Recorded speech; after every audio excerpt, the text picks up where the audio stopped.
Good morning students. This is next part of a work and energy. Work and energy. तो कल मैं आपको positive work done, negative work done and work done will B zero in this condition. तो according to this one बहुत सारे हमारे पास examples हैं, उन्हें हम एक बार देख लेते हैं. तो zero work done, theta means angle will be 90 degree. It's means W equal F S cos theta. तो cos theta cos 90 is cos 90, its value is 0. So in this condition work done will be 0. तो in which condition work done will be 0? जैसे for example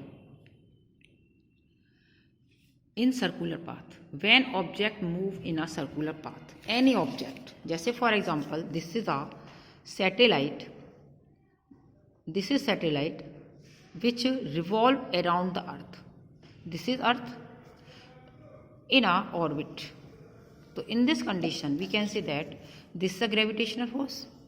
Okay, this is a force of gravitation by the earth and movement of a satellite is this one. This is a round figure, but यदि हम velocity जब पढ़ रहे थे तो हमने देखा था direction of velocity this one is a velocity. तो it means force of direction this one.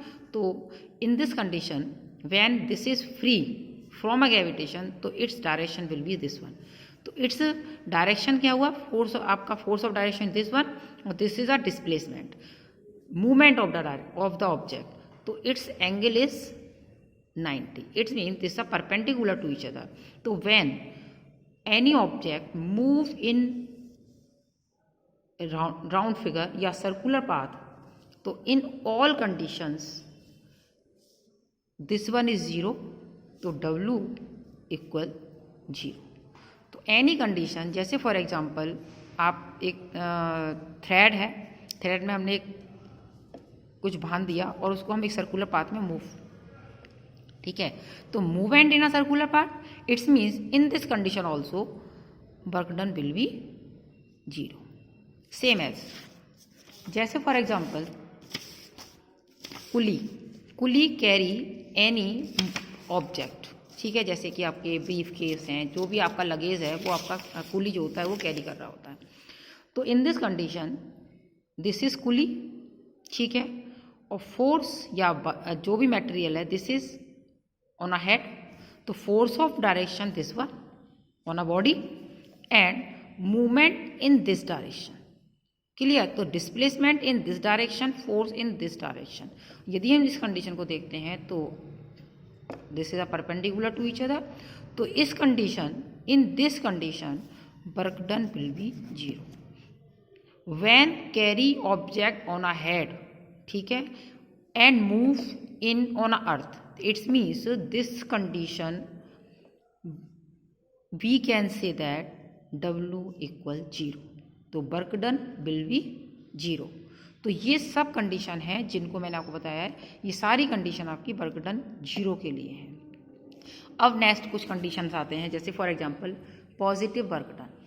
तो इन सेम डायरेक्शन वो मैंने बताया था, displacement and force of direction will be same. जैसे for example free falling body. तो any object, जैसे for example ऊपर से कोई ऑब्जेक्ट नीचे जा रहा है, ठीक है. तो free falling object in a same direction of the gravity. So normally यदि हम ग्रेविटी की बात करते हैं तो भी, तो free falling object have a positive work done. In tug of war, जैसे रस्सी है, ठीक है, इधर से हम खींच रहे हैं, इधर से हम खींच रहे हैं, तो दोनों तरफ से फोर्स एक्सर्ट हो रहा है. तो हम फोर्स का डायरेक्शन भी हमारा यही है कि हम पीछे की तरफ पीछे खींचते हैं, और जब हम गिरते भी हैं उस समय भी हमारा डायरेक्शन यही होता है, ठीक है. तो फोर्स ऑफ डायरेक्शन भी यही है और मूवमेंट का डायरेक्शन भी सेम है. सो टग ऑफ वार में भी हम कहेंगे this is a positive work done. Same as winning team, या हम कह सकते हैं इस पॉजिटिव. तो इनमें से जो भी पॉजिटिव है वो विनिंग टीम है, वो पॉजिटिव है. तो इस तरह से मैंने बताया था बहुत सारी condition, most of condition will be positive work done. Clear. क्योंकि हम जिस डायरेक्शन में फोर्स लगा रहे होते हैं, मूवमेंट भी हमारा ऑलवेज उसी डायरेक्शन में होता है.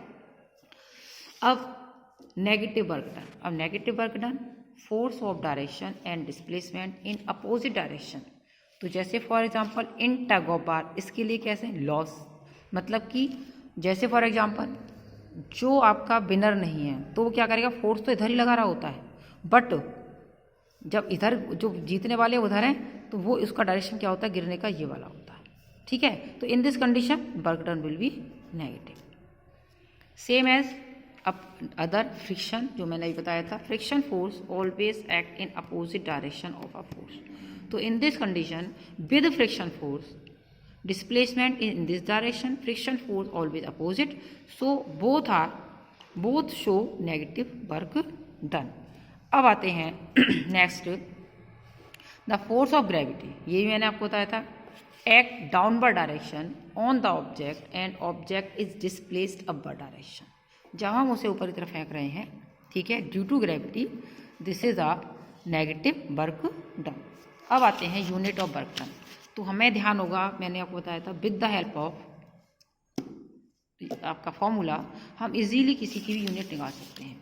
तो W इक्वल एफ एस। तो in this one F means newton, तो एफ इज न्यूटन और displacement this a metre.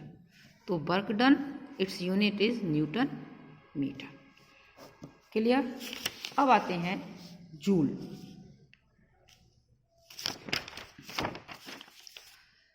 1 joule और this is equal to the 1 joule, क्योंकि वर्क डन मतलब unit of work it's means है आपका Newton metre, या फिर हम इसे जूल भी क्यों कह रहे हैं, joule this is unit of energy. तो work done is a capacity, energy क्या है, एनर्जी या कैपेसिटी ऑफ वर्क डन, जो भी कैपेसिटी है उसे अपन क्या कहते हैं, वर्क डन कह देते हैं। So energy this is same as work, तो इसीलिए दोनों की यूनिट हम सेम कर सकते हैं। तो 1 जूल का मतलब क्या है, if a force of 1 newton produced a displacement 1 metre. देखो 1 जूल का मतलब है, हमें इसी से बात करनी है। 1 joule it's means when 1 newton force exert on a object and object displaced 1 meter, तो this is called a 1 joule. अब एनर्जी मैं आपको कल